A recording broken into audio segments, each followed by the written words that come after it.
What's going on, Team Icon? Welcome to another live stream. It's Coach Cruz coming at you with some glute activation tips. So this is something that I personally struggled with a lot, specifically in my squat, okay? And it led to a lot of lower back injuries. It led to a lot of knee injuries because, believe it or not, your glutes are responsible for stabilizing your hips and keeping them nice and sturdy. So I'm going to go over two techniques that I personally, I don't want to say mastered, but have really practiced thoroughly, if you may, over the years. Because again, my squat was one of my troubled lifts, and it's something that, I really did a deep dive on.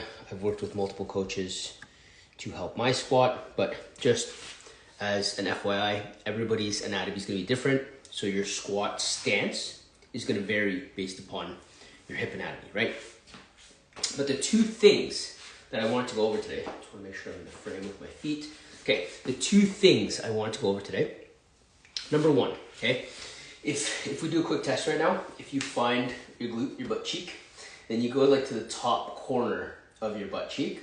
That's your glute medius, okay? So your glute medius, and then maximus, and then minimus is like the little portion at the bottom, the little under cheek. But right now, the portion of the glute that I want to talk about is your glute medius, your glute med, okay?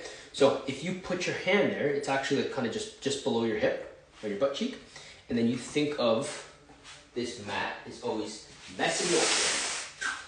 Always mess me up. If you think of actually externally rotating your leg from the hip, like from the hip joint, you'll feel that glute medius activate, okay? Now, this is the cue that I was taught to protect my knees, because what was always happening was, it'll probably happen right now, my knees pop when I squat, okay? Now, it doesn't cause pain, but you can imagine under a heavy enough load, it was causing a bit of discomfort in my knees. So once I learned how to activate my glute med on demand, the knee pop went away, okay? So what I want you to think of doing is get into your squat stance, whatever that might be. Again, that's gonna be different for everybody depending on your hip anatomy. But once you're in your squat stance, I want you to think of externally rotating from the hip, kind of corkscrewing outward from the hips, okay? While also maintaining your foot positioning. So the three balls of your feet, by your big toe, by your pinky toe, and your heel, you want to make sure they're planted, but then you want to think of externally rotating from the hip and activating that glute med. And ultimately what happens there, see how my knee doesn't pop?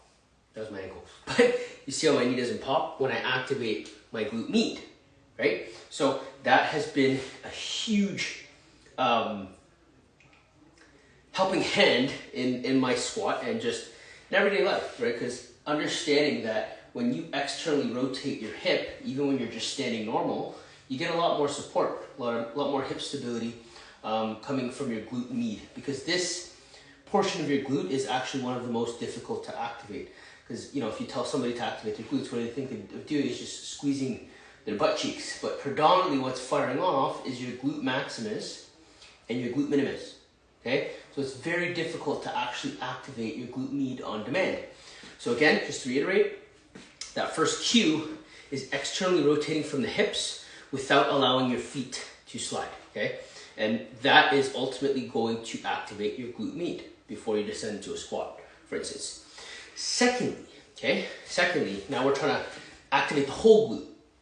Because like I was mentioning earlier, when you tell somebody to activate their glutes, what they think of doing is just squeezing the glutes, right? Just kind of like contracting their glutes, their butt cheeks.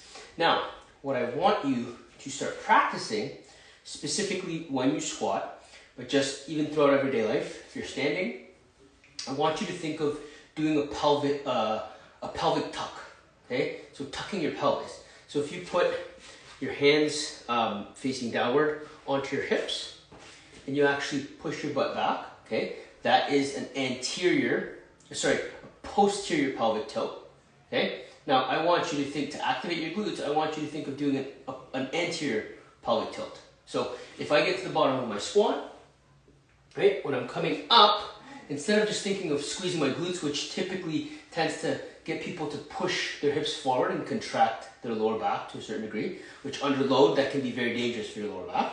Instead of doing that, you're thinking of getting to the bottom of your squat, coming up, and then doing a pelvic tilt, okay? Tilting your pelvis to actually fully contract your glutes. Now notice the difference, okay? So when I squat and I try to just kind of flex, you see how I lean back a little bit? There's a little bit more curvature in my lower back, okay? Again, that's not like, you know, a crazy concern if you're just doing bodyweight squat, but if you do have like a heavy dumbbell or a barbell on your back, that can cause lower back pain. Now, again, one more time, if I'm just trying to do like a regular glute engagement, if you may, right? You see how there's a little bit of curvature in my spine. Whereas when I come up here and I think of tucking my pelvis, right, to engage my glutes, you see how now my spine is in a much more neutral position, specifically my lower back, okay? So just to reiterate on the cues. Number one, externally rotating from the hips without allowing your feet to move from planted position to activate the glute med, okay? And that's gonna help a lot with the knees. Number two is having a slight pelvic tilt at the top of your squat to activate your full glutes and keep your lower back neutral, okay? So those are the two tips that I want to go over in regards to glute engagement, because honestly, like, those have been the most helpful in my own personal fitness journey, and I do believe that they will help you as well. I've actually gone over both cues with a bunch of you individually. So, you know, some of you might be very familiar with, with these cues already, but I want to go over it on a live just so that it's accessible all the time. And, you know, if I do have to send it off to any of you or any future clients, like, I have it documented. But that being said, it's always a good idea to activate your glutes, okay? Pre-workout rather, activating your glutes, getting your glutes fired up, even if it is an upper body day. Because just as an example, if we're doing shoulder press, like standing shoulder press, if your glutes aren't firing off, chances are that your lower back is gonna take the lunk of that weight, okay? So even if it is an upper body day, a lot of you know that even when I'm benching, like, I warm up my glutes and my legs in general, but glutes specifically, because even when you're bench pressing or doing a chest press, it starts from the ground, right? And typically coming from the ground, it travels through your legs, into your glutes, through your back, then off of your chest, okay? So I'll leave you guys with that. This was a quick one. I apologize for the scheduling error. I double booked. Christmas holiday season's got me all. Whew. Anyways, for those of you that tune in live, God bless you. For the rest of you, I do hope you catch this replay because it's very short but concise, and I do believe that you will get value out of this and be able to utilize it forever and always. But for now, peace, love, and all the proteins. May the gains be with you.